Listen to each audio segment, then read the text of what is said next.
It's Monday night, and that means it's time for the Counterlawfare report. Brian, thank you for joining me again. Good to be back, Jason. I love this show that we're doing, Brian. It's one of the most important shows. I've said it many times, but it crosses over so many of the topics that other shows on Crowdsource the Truth cover. I think a lot of people are very aware that right now Dr. Jerome Corsi he's been in the news. He's been questioned by Robert Mueller's special counsel office, and there's just so much activity going on with that investigation right now, Brian. I don't know if well, actually, no, you did. We spoke about it. You had a chance to see the interview that I did with Bill Binney just the other day. I think that was a great interview. Bill, of course, is a former U.S. Army intelligence officer, and he spent many years in the NSA, the National Security Agency. And Bill spoke to me at great length about his personal experiences with the Justice Department doing all kinds of things that don't remotely resemble justice to try to entrap suspects and basically strong-arm people into admitting things that, most of the time seem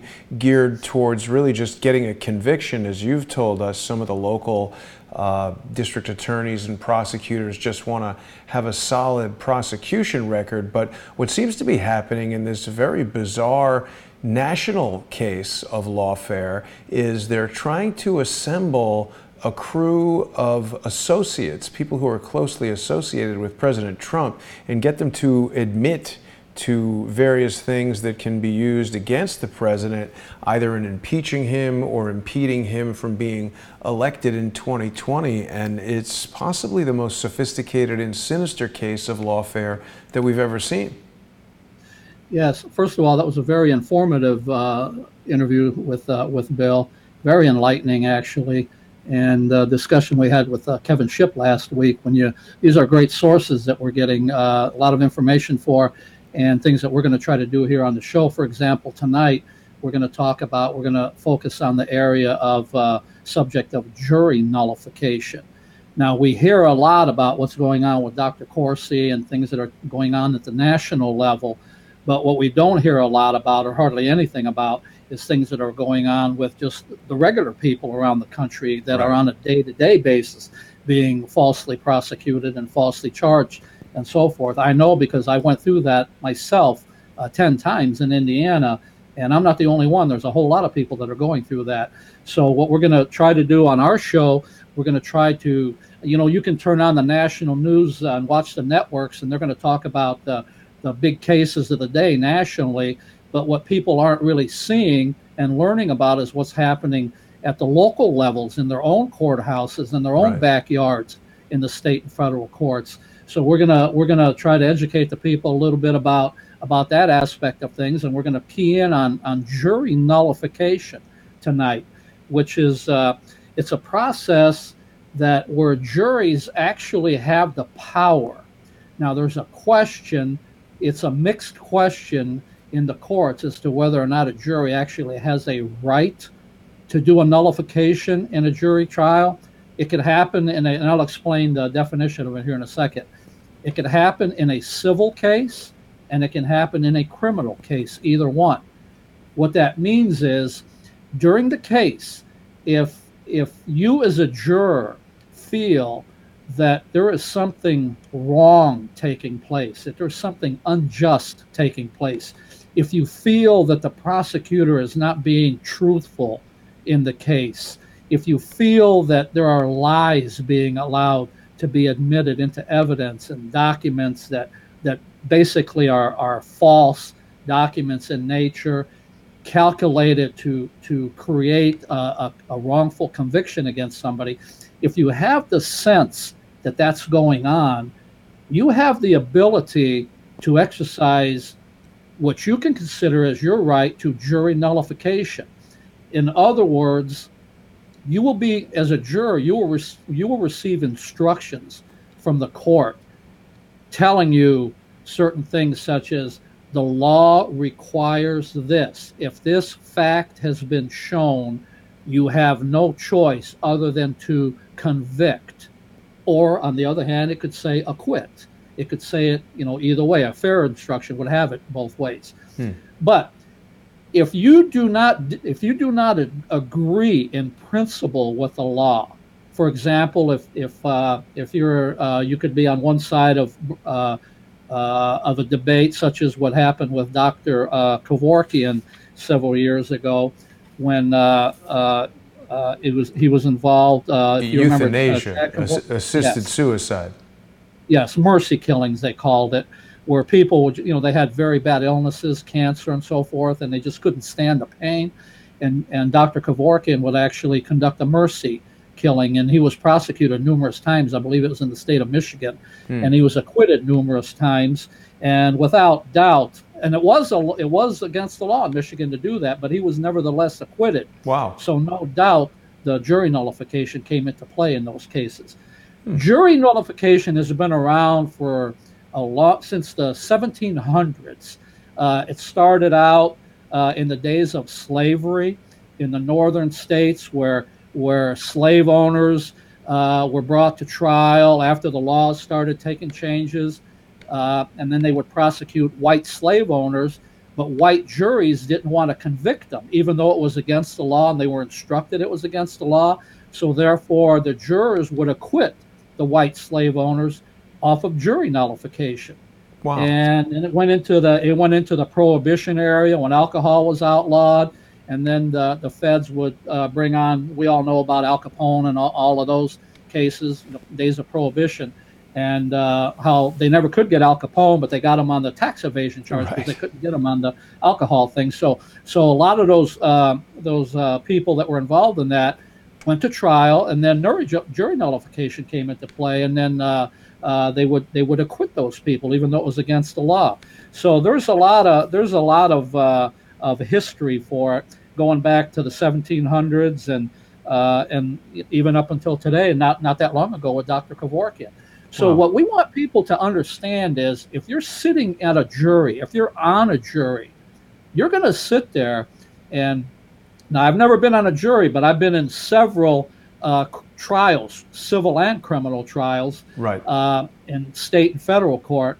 So I know a little bit about how the jury system operates, and I can tell you this: the most important thing that happens in a trial, in my opinion, is the selection of the jury. Yeah. Now, Brian, let me just interject for a second to make sure I have it clear, because we've got a lot of comments coming in now. We even have Emlyn O'Donnell watching all the way from Ireland. So, of course, some of the things we're going to talk about may not apply to the law outside of the United States. But I do want to remind everyone that Brian and I are not lawyers. We're not offering legal advice. We aren't adjudicating cases here. We aren't telling people what to do. We're just two citizens who are examining cases in the public domain and offering commentary, criticism, and opinion on that. And people who are joining us for the first time, because you know, Brian, that Bill Binney interview that I conducted on Saturday has been getting a lot of attention around the internet, and we've got almost 75,000 subscribers on the Crowdsource the Truth YouTube channel. This video, of course, is going out on YouTube, Facebook, Periscope, VK.com, Twitch, many platforms. I want to thank our generous sponsors on Patreon.com. Brian, of course, has written the book, Motion for Justice, I Rest My Case. And you can purchase that book from barnesandnoble.com, either in hardcover or on their electronic book format, the Nook. I noticed, Brian, that Barnes & Noble is having a holiday sale on the Nook, so perhaps people want to buy the electronic device and preload it with Motion for Justice, I Rest My Case. This is the story about how Brian successfully defended himself pro se against 10 malicious prosecutions by the local police in Valparaiso and surrounding counties, and how he successfully mounted a civil suit against the school board for wrongful termination. So just so I understand correctly, jury nullification means they can nullify a charge even if what the person has done is against the law? Absolutely, and in fact, it's happened numerous times. The judge will instruct the jury, and he will tell the jury exactly what the law is, and if the person doesn't feel that the law is a just law, if the person feels that that law is an immoral law, such as what happened with Dr. Kevorkian in his case, the person can effect jury nullification if he in principle does not believe that that law was a moral law and just doesn't really agree in principle with that law. Some kid gets picked up for having marijuana and they want to stick him in jail for 5 years. People can say, forget it. Even though that law is on the books, we don't want to ruin somebody's life over something that's becoming legal in most states. Exactly. And I have ran across a few articles about cases involving minor drug possession type charges with marijuana and so forth, where prosecutors have tried to really hang an individual and ruin that individual for the rest of his life or her life. And the juries have come back and said not guilty, obviously due to jury nullification. So it has absolutely happened in minor cases of drug possession type cases. Right. So you've assembled a couple.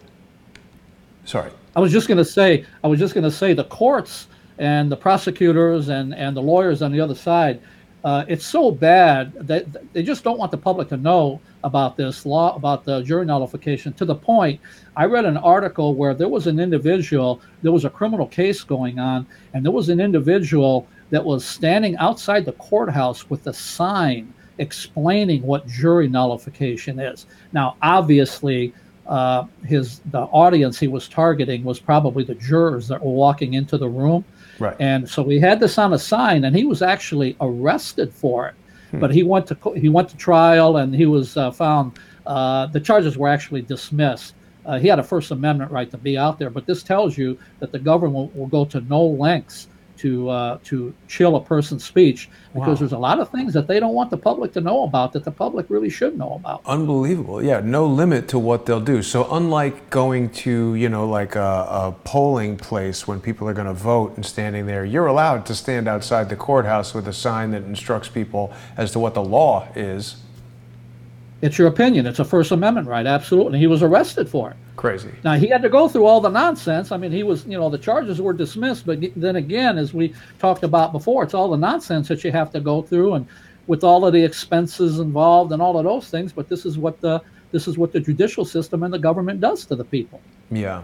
Yeah, and we've got Michael Barden watching with us. He's in the comments right now. It's good to have this feedback from our viewers, Brian. The other thing I wanted to remind everybody of is your Twitter handle. People can communicate with you directly via Twitter and also in the comments on the videos. Brian is very active in communicating with the viewers of the Counterlawfare report. Remember, he's not a lawyer. He's not going to represent you. He's not going to write legal arguments for you. We have no ability to practice law, but you can send questions to Brian. You can send him suggestions for show topics. If you know of a case that's completed or pending, anything in the public domain or any sort of prosecutorial abuses, police abuses, judges doing crazy stuff. Brian's told us about how he was beaten up, had his jaw broken, had his arm broken, thrown in jail, not allowed to call anybody, not given any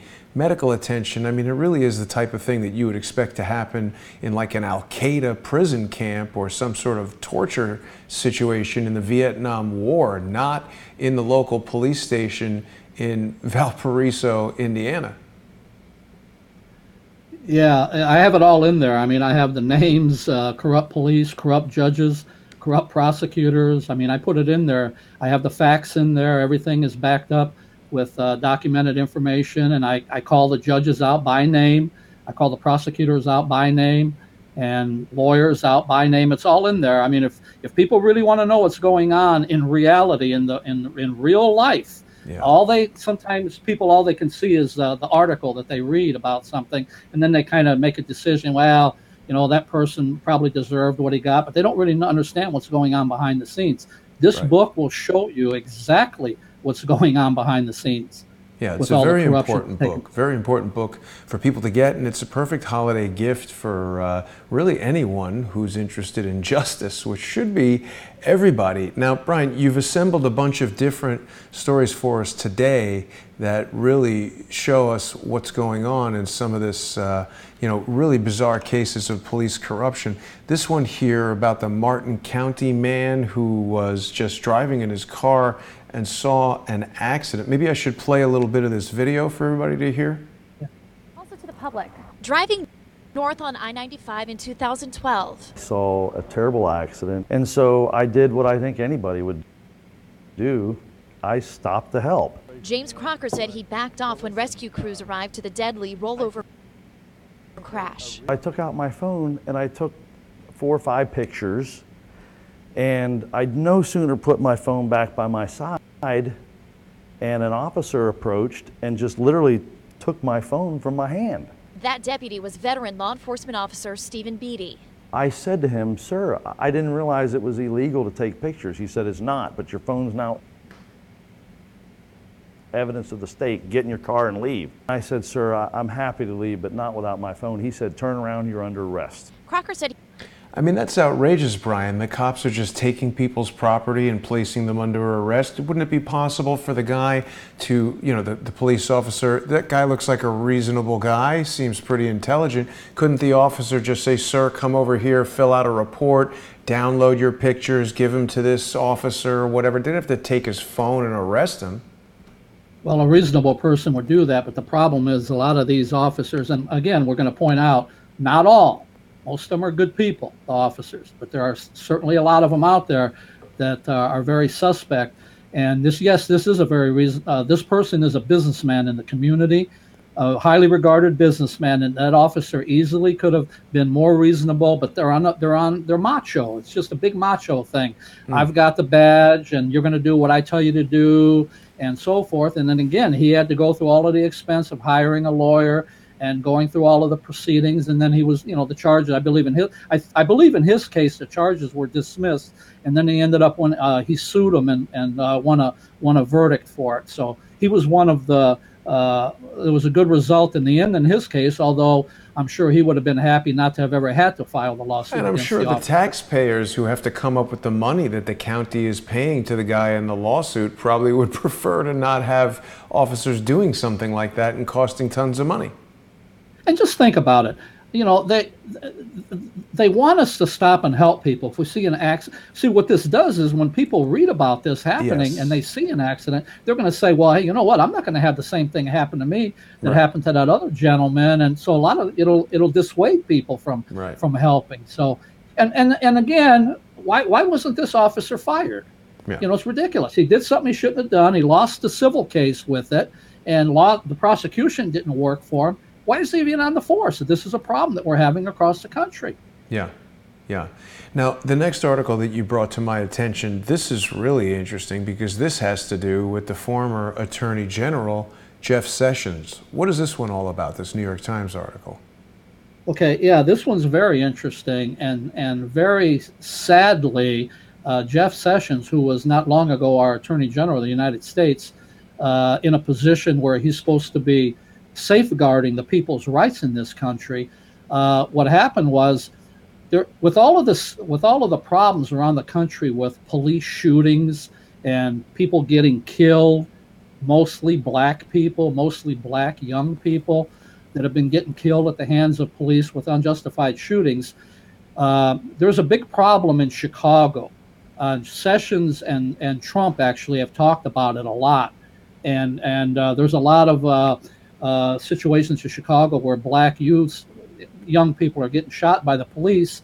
So then the problem got so bad that the government, the Civil Rights Division, got involved with court cases where the judges were trying to get the parties, the city and the Justice Department, to enter into what's called a consent decree. In other words, let's see if we can come to an agreement here on something that would be good for the people, that can kind of solve this problem or at least alleviate it. And in Chicago, for example, the consent decree was going to be such that every time a Chicago police officer pulled his weapon, whether he fired it or not, just the fact that he pulled his weapon, he had to file a report on that. Anytime he took his gun out, he had to write that on a report so that the supervisors could see the activity that was taking place out in the field. And the police union in Chicago opposed it. And so it got to be a lot of this and that in the court case. And Sessions, he came out against the consent decrees. He did not want the consent decrees. He wanted to give the police all of the unlimited power that they already had, and even more than what they already had. And Sessions got into it was very disheartening to see our Attorney General, instead of saying, hey, look, we got to do something to solve this problem. We got too many young people getting killed with unjustifiable killings. I believe it's reasonable for a police officer to have to file a report whenever he pulls his weapon, and then Sessions would object to that. So that's what that's what that case that basically makes sense was all to about. me, Brian, because again, it's like we're not trying to.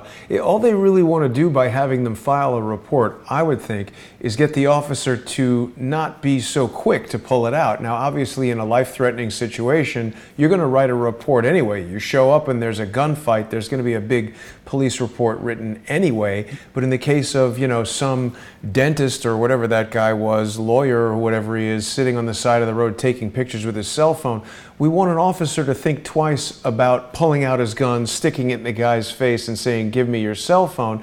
And if someone does that and writes a report about it, it would be nice to be able to review the activities of an individual who's pulling that gun when it's not necessary, prior to him shooting someone, perhaps. Exactly. The supervisor, he could look at the reports, he could call the officer in, and that doesn't mean he's going to be in trouble. The fact that he pulled the gun out could prevent a wrongful shooting. Sure, the supervisor can say, well, really, was it necessary? Perhaps maybe you could have got your taser out instead, and so forth. Because let's face it, when you pull that gun out, sometimes they get a pretty quick trigger with that, and just nervousness and so forth. Right. You can actually pull the trigger without even meaning to pull the trigger. Yeah. So it's a very important thing when they pull that gun out that the supervisors know that they're doing that out in the field, that could at least quell some of that from happening in the future. There's a lot of things that could take place rather than pulling the gun out. So if you have to pull the gun out, at least you should have to report on it. I mean, fair is fair. Right. Now you got something here from the Washington Post about a black man who was helping his drunk neighbor home and then he got arrested. Yeah, here's a situation where a person was already home. He was basically in his yard. Okay. Yes, he appeared to be intoxicated. He was home, and his neighbor saw this, and he saw the police come. So his neighbor tried to be a good person. He goes out and he said, I'll take care of this. I know him. I'll get him in the house. He's already home. It's not like he's in the car on the street where he's going to hit somebody and cause an accident. Okay. So what happened was when the neighbor tried to help him, the neighbor got arrested for, again, probably a macho type officer. Hey, stay out of our way. We don't want your help, and so forth. And the main thing should have been, hey, let's get this person in his house and let him, whatever, sleep it off or whatever. But no, it had to be a big criminal thing where they had to not only file charges against the person, but they also had to file the charges against the neighbor as well. Now, remember, on our last show, we talked about this money pump, this financial pump that takes place in the court cases. So every time they charge somebody, they get to make a lot of money off of it. So by bringing that neighbor in, okay, now he's got to come in and hire a lawyer and pay fines and all of those things. So this goes hand in hand with the other person that saw the accident, that tried to stop and help. Here's a neighbor trying to help his neighbor out, and then he gets charged for trying to help. And the person was at home. He was already home. Yeah. So common sense sometimes should be the rule of the day, but sometimes more than not, it's machoism. We have too many macho cops. Not all. Most are good, but there are a lot of them out there. When they put that badge on, it's like, hey, you know what? Don't mess with me. I'm all of this and I'm all of that, and don't even question anything that I have to say. And a big part of the problem is that when we have the Attorney General and other people saying, hey, they should have no oversight, it creates this sense that they can sort of do whatever they want, which is a very dangerous sentiment to allow to proliferate. The other thing I find interesting about this Washington Post article, Brian, they're talking about how the police have said body-worn camera footage will not be released to the public because it's evidence. But it should be released to the public. Why are the police able to do anything behind closed doors? I mean, this body camera footage is sort of our, I think it's there to protect the police and provide evidence when someone else does something to them. But it should be, I mean, we pay for the police and their equipment, and this evidence should be property of the public to observe. I mean, frankly, I think it does say that Ahmed was issued a civil violation for possession of less than 10 grams of marijuana. So, I mean, I don't know, was this in Washington, D.C.? If it's the Washington Post, I think marijuana is now legal in Washington, D.C. Well, the fact that, I'm going to tell you, I don't know if people will remember the Laquan McDonald shooting in Chicago a few years back, where the young black gentleman was shot and killed. I believe he was something like 19 years old. He was actually walking away from the police when he was shot, and the police shot him and then wrote in the reports that he was coming towards them, and the officer and his there was 3 or 4 or 5 of them. They all agreed that they would lie and say that when they were caught because of the video camera. And there was a reporter, and I can't remember his name, but a reporter demanded those videos, and the city of Chicago refused to let those videos go public. So he filed a lawsuit, I believe it was in federal court, under the Freedom of Information Act laws. And had it not been for his lawsuit, probably even today, we would probably not even know today what actually happened. But it was through his efforts, a reporter's efforts, the city of Chicago said, no, we are not going to release that information to the public. He had to go to court. And I mean, obviously, what does common sense tell us? Why did the city of Chicago not want the public to see the video? Because it was going to show that the police lied, and they shot this gentleman, Laquan McDonald, very wrongfully. He was walking away from the police, contrarily to what the police were saying, and the city wanted to put a different spin on it. And that's what goes on across the country. There should actually be a law requiring, as you said, we the taxpayers pay the salary of the police. We pay for those not just body cams, but there's also cams in the vehicles as well. All of that should be public property. Absolutely. And it would seem that if the police were on the up and up after one of these episodes takes place, they should be the ones that should be insisting that those videos be made public. So what does that tell you when you have to fight them to get that information? So there's a whole lot of things that need to go. And the last thing we need in our country is an attorney general who is going to embolden this type of conduct. We need an attorney general that's going to say, we want the police officers to be accountable.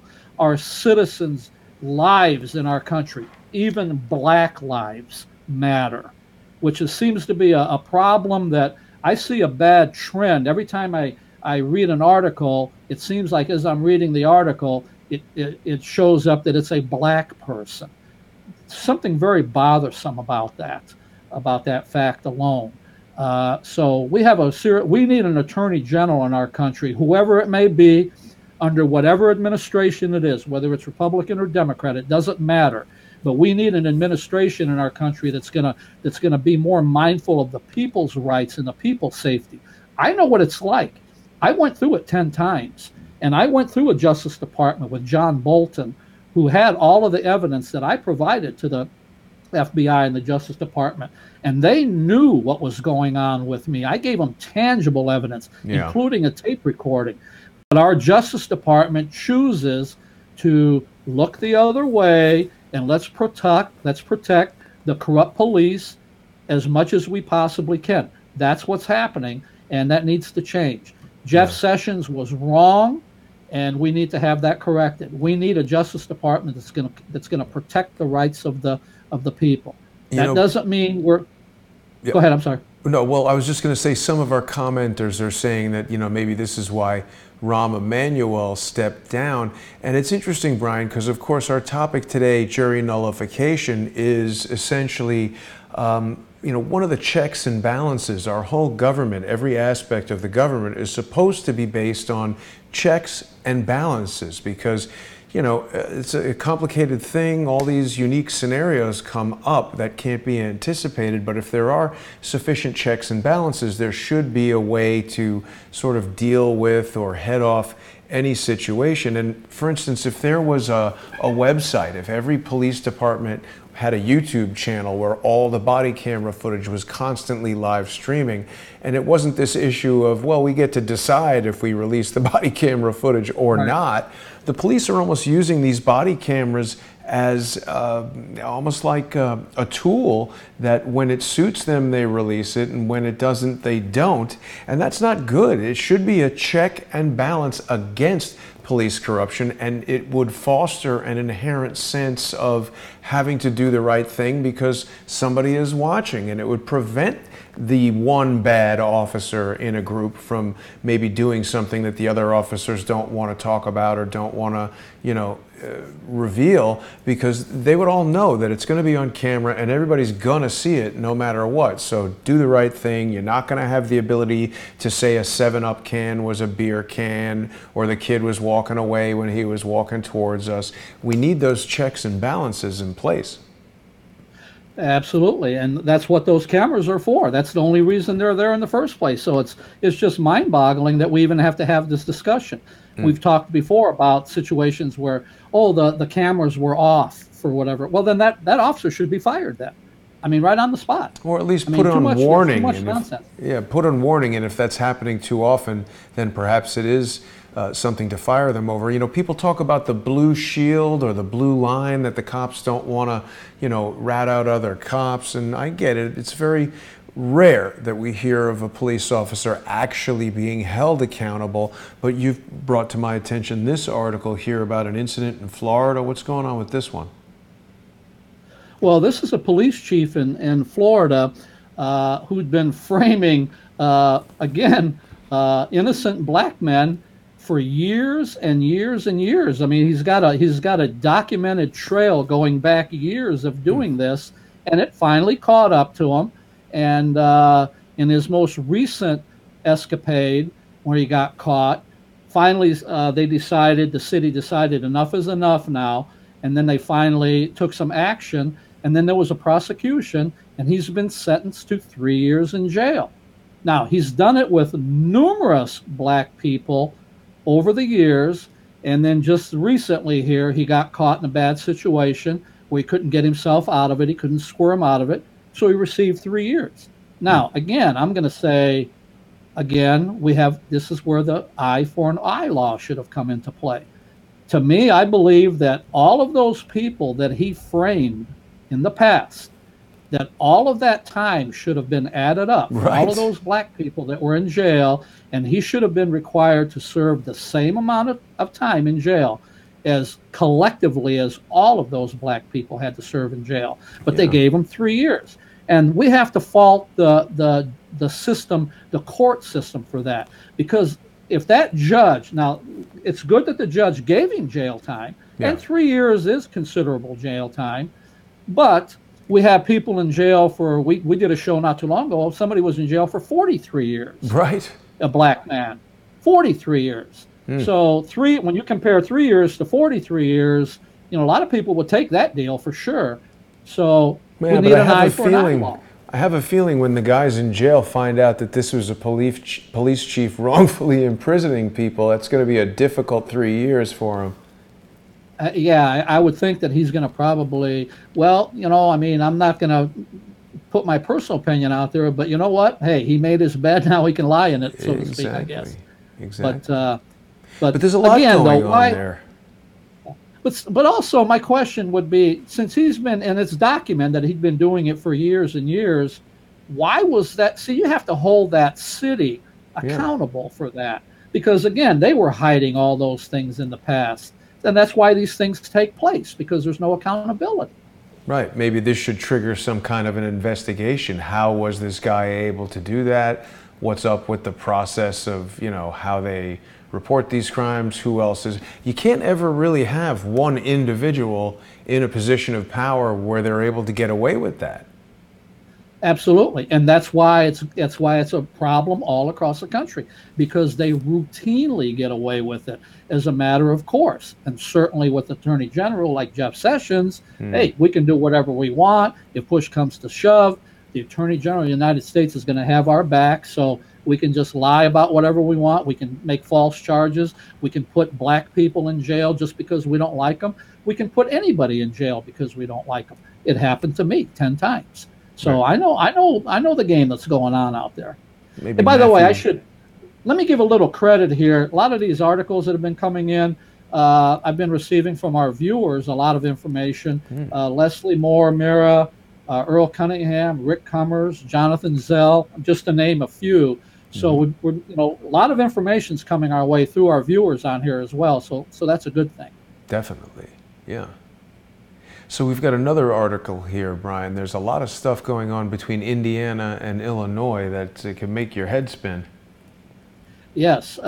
This particular article here involves the Elkhart, Indiana Police Department. Elkhart is right next to South Bend, Indiana, in northern Indiana. It's a pretty good-sized town, and they have a very corrupt police force there.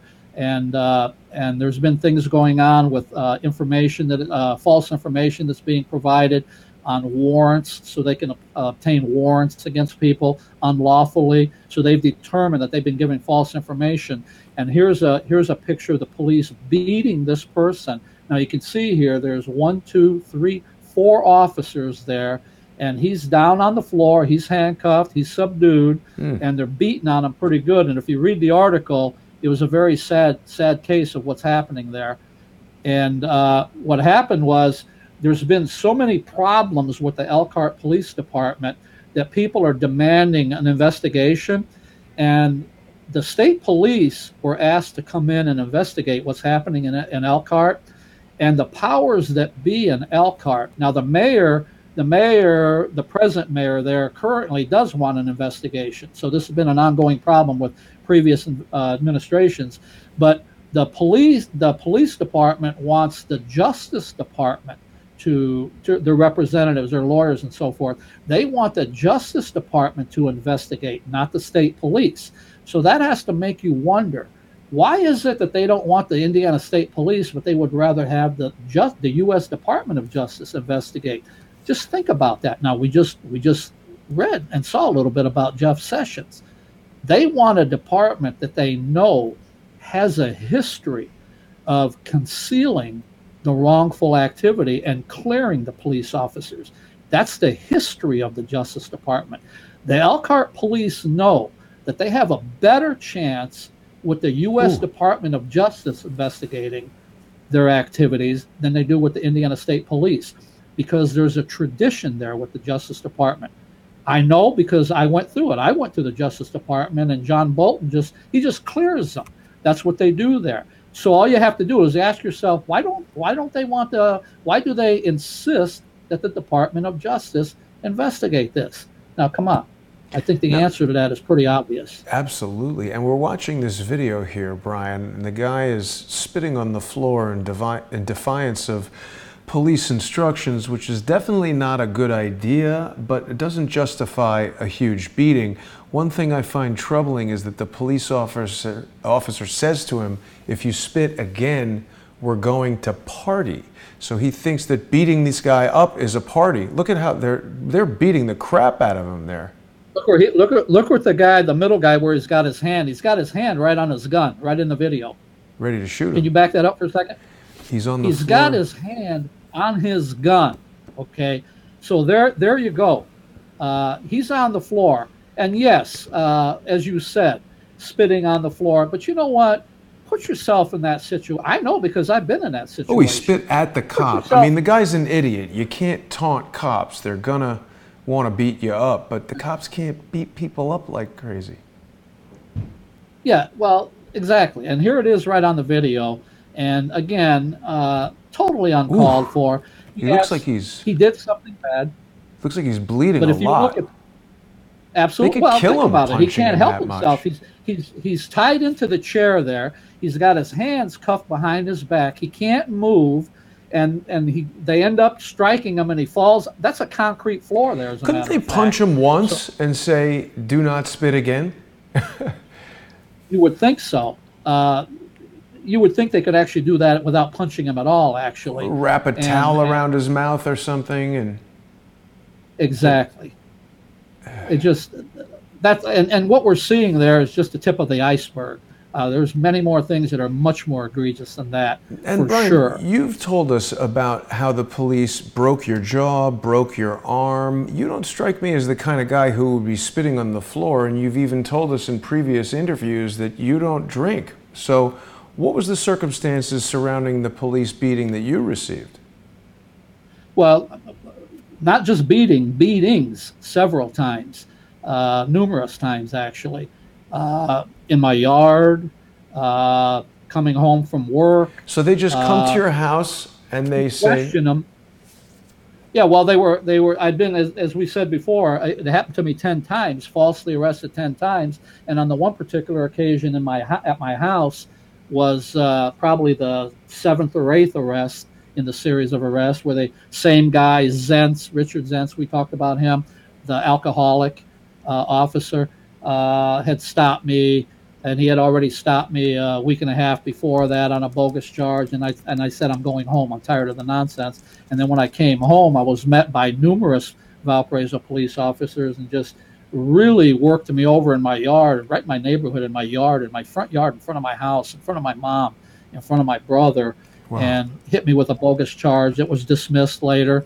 And then on one arrest, I was questioning the officer. He was a sheriff from the sheriff's department there in Valparaiso.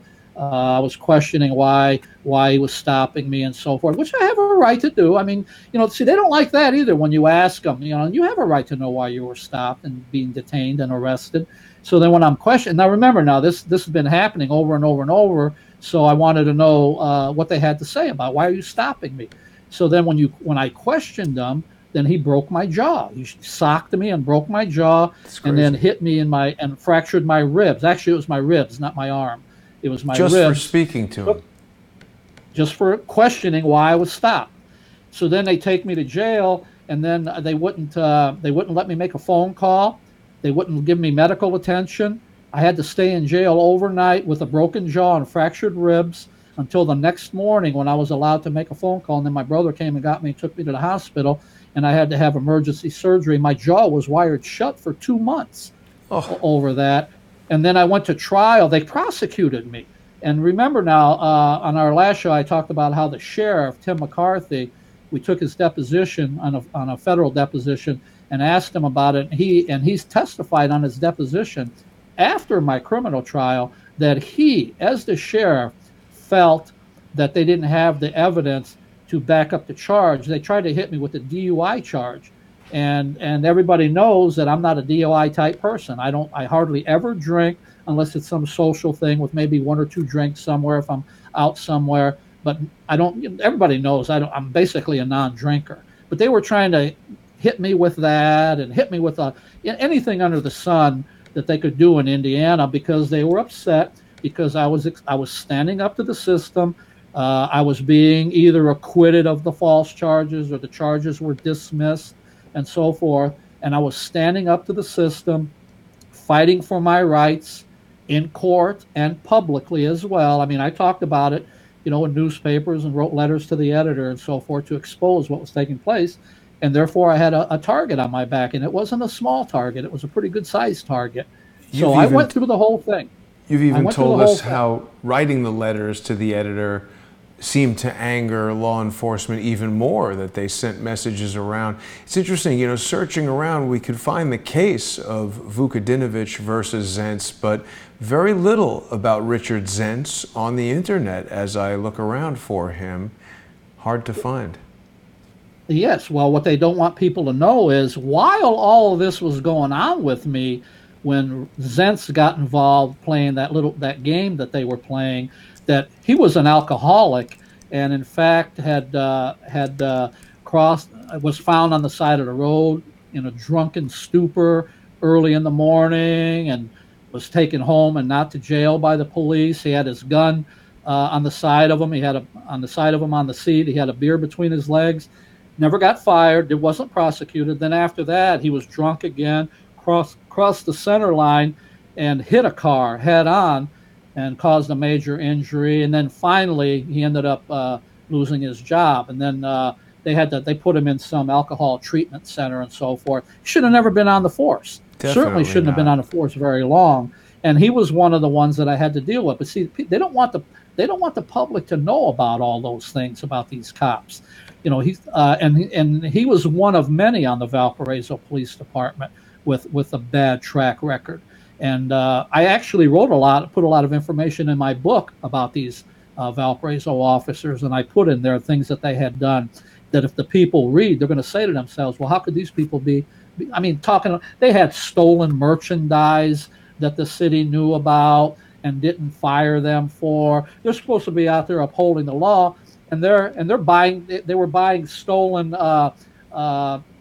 cable boxes, TV boxes. They had some deal going on. Somebody was stealing them, and these Valparaiso cops were buying those stolen boxes for $50. And then when they got caught, and they came up with all kinds of excuses. Oh, I didn't know they were stolen. I didn't use the box, and all of that nonsense stuff. But they never got fired. They never got fired crazy. for that. Yeah. Well, that's what they don't want people to know. And these are the people that I had to defend myself 10 different times. I had to go to court, and the prosecutors are trying to point a finger at me. I'm just a school teacher. That's all I was. And the prosecutors are trying to point the finger at me like I'm some bad guy that I should be in jail and prison for a law. I know what they were trying to do in Indiana. They were trying to hit me with what they call a habitual traffic offender laws.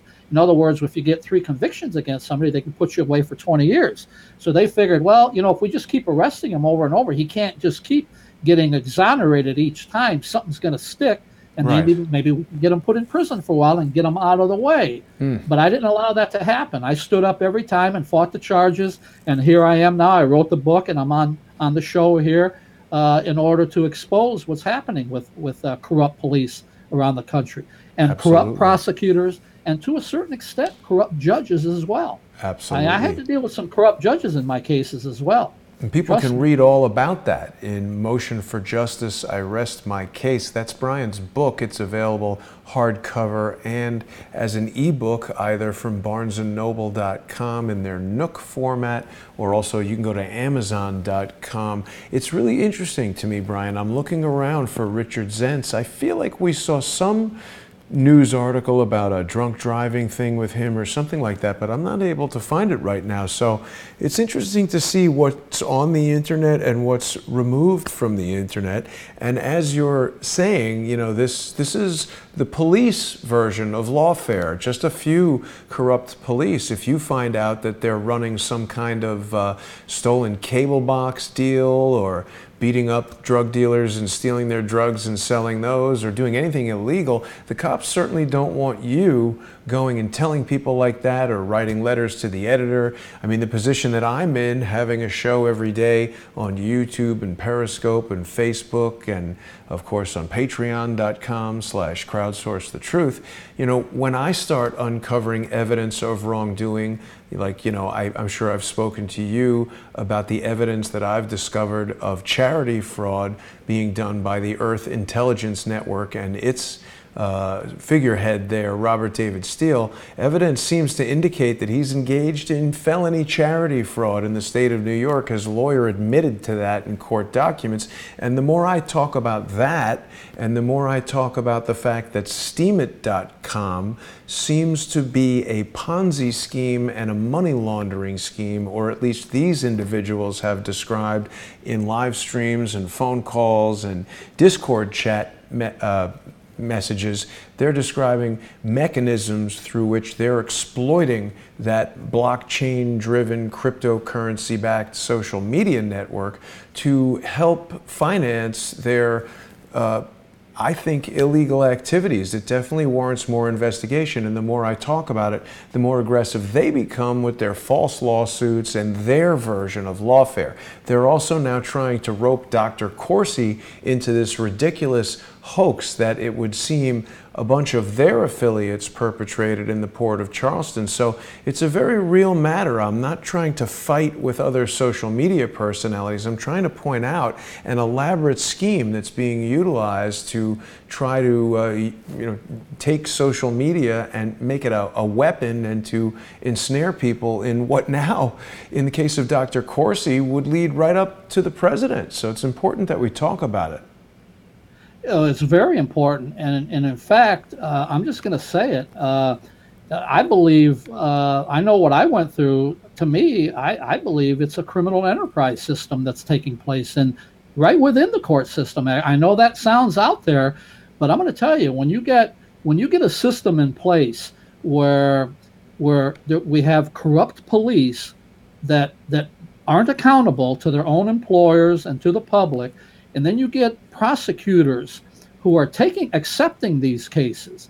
In fact, we talked before, in one of my cases, the judge in the case, Judge Billings, actually threw the Valparaiso Police Department officers out of his courtroom. This was the one where they beat me up in my yard. He threw them out of his courtroom, and they fell out, bounced them out on their ears, and then they went to another court to file the charges against me in Portage, Indiana. And then you got a prosecutor, her name was Nancy Vadic. She's now the current chief judge of the Indiana Court of Appeals. And I have her on the transcript lying at a hearing about evidence that I actually showed later existed, that she said didn't exist.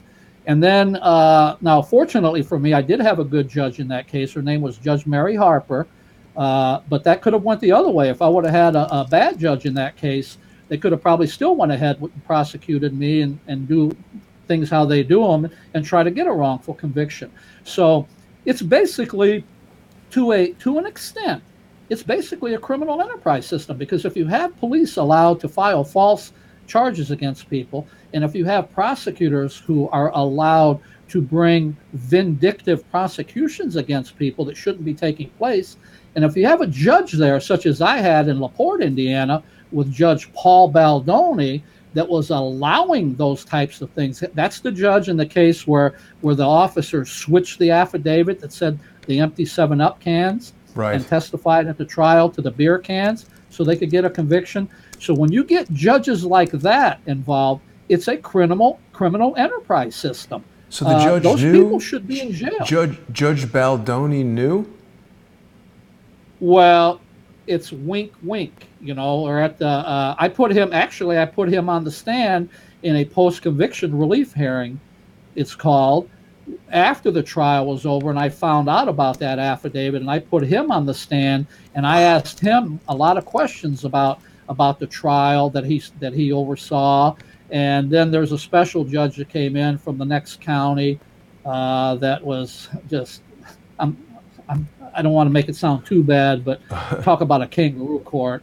Let's give credit where credit is due, Brian, because you've mentioned some good judges. You've mentioned some judges that are maybe not so good. Judge Mary Harper was very fair in your case, and the good news is Judge Harper is now the longest serving female state court judge. So perhaps she is there doing justice and being recognized for that. I'm just looking here on a website that talks about judges, and it's saying that Harper was re-elected to the Porter County Circuit Court on November 4th for a term that expires in 2020. So that would appear to be a 6-year term. Why do state court judges have terms, but then these federal judges have lifetime appointments? Yeah, well, the state court, actually what it is it's not so much an election as it is a retention. Once a state court judge in most states, and Indiana is one of them, and it's in most states like this, they'll and then they'll if there's an opening, like if somebody's retiring or something, there'll be an election for it. And in most cases, and if somebody leaves and gets appointed to a higher bench, then the governor of the state will appoint the judge. And then after that judge is appointed and been on the bench, then in certain states, most states actually, then they have what's called a retention. It won't be, in fact, when I voted this just recently in the last election, there were some judges on there. And it just, the question is, should this judge be retained, yes or no? Should we keep the judge on, yes, or should the judge be removed?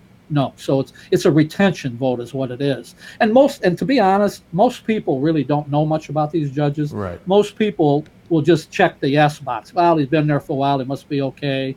And they really should do some research. I mean, I don't hesitate to check the no box. I do the research with these judges. Well, it's important. And also the thing that's becoming interesting is that as you and I carry on with the Counterlawfare report here, people have more resources to learn about this type of thing. And if there were ongoing elections for judges, perhaps people could learn more about who's running. I just found this article from 2008, LaPorte Superior Judge. Oh no, this is not the right judge. I'm having a very difficult time finding information about that Paul Baldoni. Well, think about that. If it's something bad on somebody, the system has no problem in getting that information out on the network and in social media and so forth and on official documents. But if it's a public official, somehow they have a way of, just like, for example, Zentz here. Had I not been telling you about the things that were involved with Zentz, people probably wouldn't know much about it at all. There was a couple of articles, but the government has a way of trying to keep that. See, nobody wants to know in LaPorte County what happened in my case when they switched the affidavit. The prosecutor, his name was Robert Shalagi, I put him on the stand, and I asked him about that switched affidavit. I said, well, when did you find out about it? And he said, well, you know, I found about that in passing. I ran into the officer. He said, in quotes, in passing. And he let that go. Well, when he found out about that, he had a duty to report that to the court, but he didn't. Right. And Baldoni, the judge, when I put him up on the stand, I had some serious questions about him and letters that were being written from my previous lawyer. At the time, I did have a lawyer, which I regretted hiring at the time after I found out how these lawyers operate.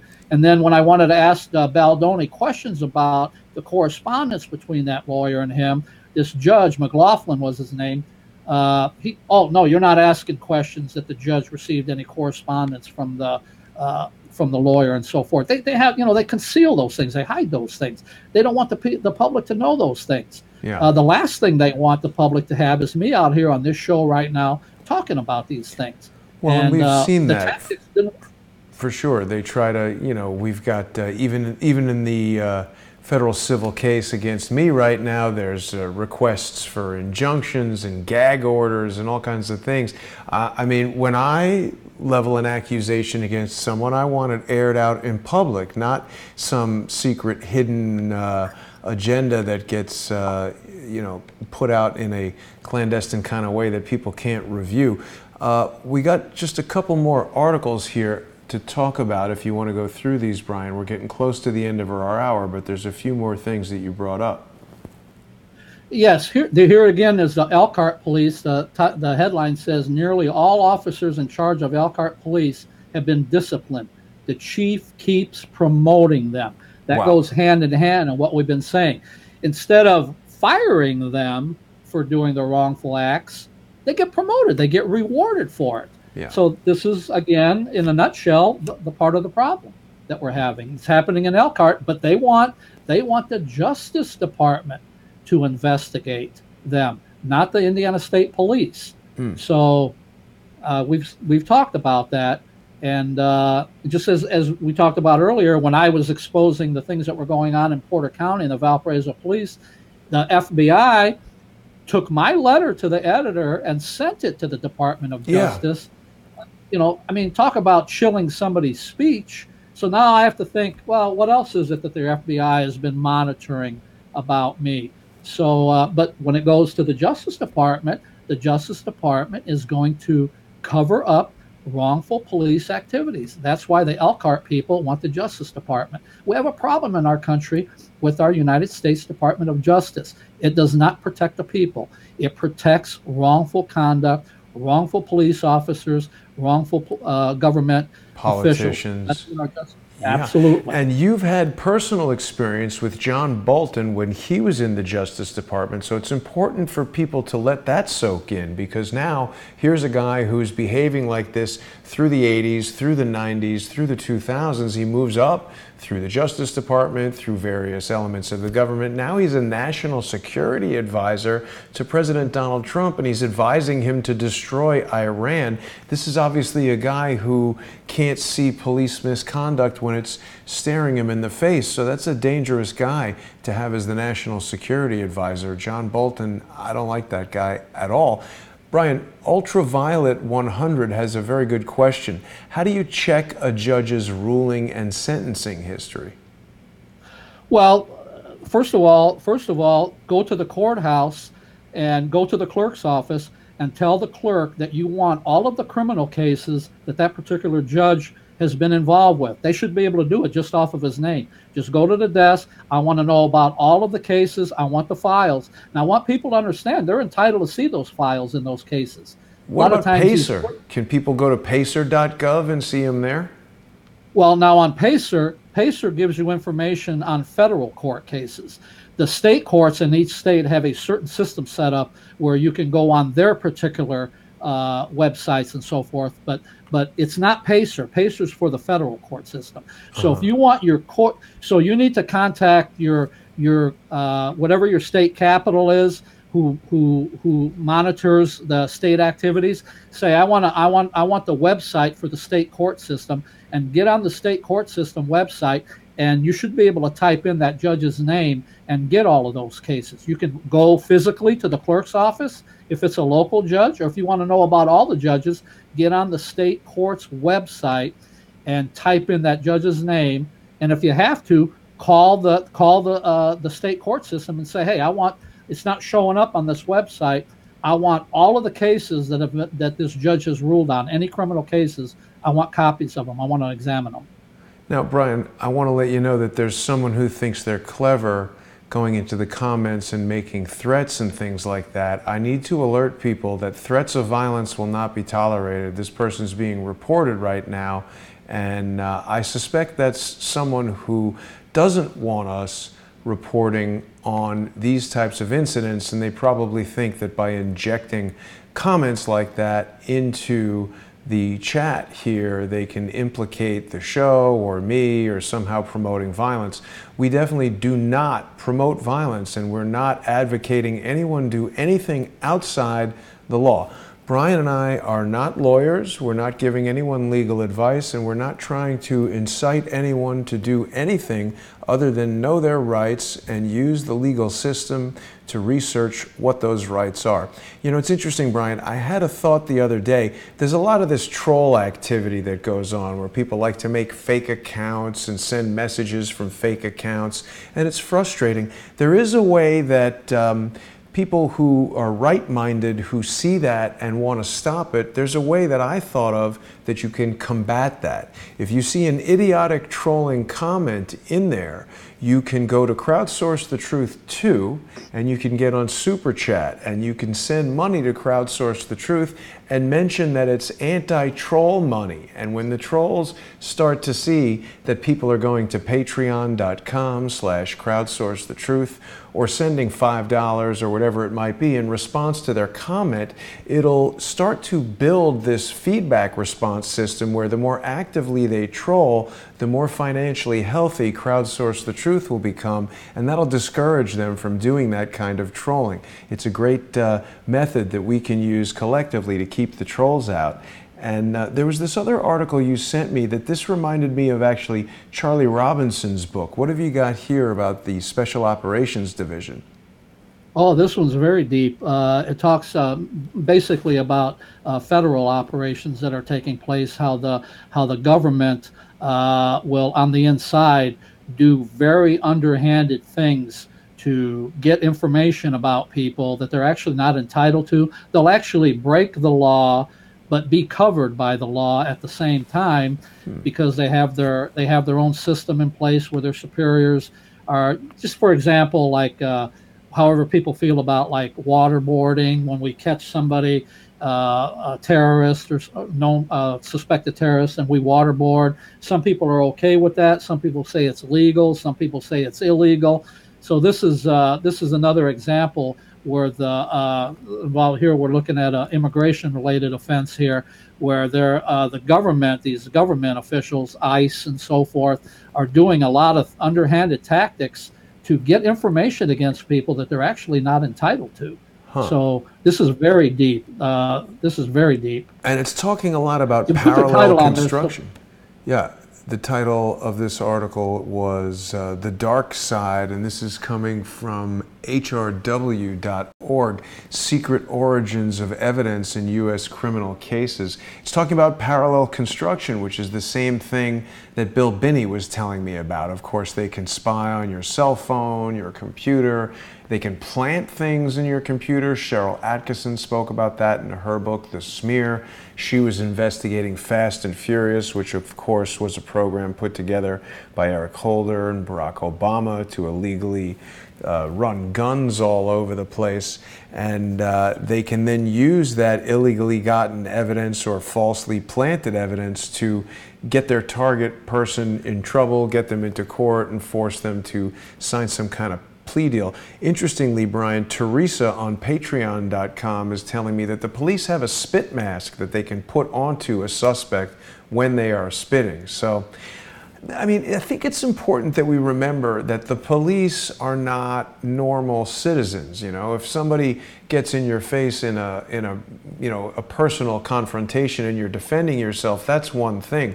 The police are dealing with criminals and they can't seek retribution. If the guy is spitting, they can't dole out justice of you spit again and I'm going to punch you until your eye sockets break and your nose is broken. Like, that's maybe not the way to do it. They have to put the mask on the guy and then put it into the report that he wasn't responding to police orders, and then the judge can decide what's going to happen to this guy for spitting and acting like a moron inside the police station. But it's quite a lot of really wrong activity going on. So yeah, people can look at that Bill Binney video again to get some more information about that parallel construction. Brian's book, of course, is Motion for Justice, I Rest My Case, and people can purchase that from barnesandnoble.com, hardcover and Nook, and you can also get it on the Kindle from amazon.com. This is a really good gift to give someone for the holidays, people who enjoy reading and like to know the details about our government. Brian, it's such an important book because this has nothing to do with Donald Trump being the president or Barack Obama being the president. This is a justice system that is in place throughout the years. Presidents come and go. These people that we're talking about seem to sort of shuffle around behind the scrutiny of certainly the mainstream media and really attain astonishing levels of power over each of us. Yeah, what I wanted to show in the book was I'm going to let the national things take place nationally speak for themselves, and people can judge that for however they want to look at it.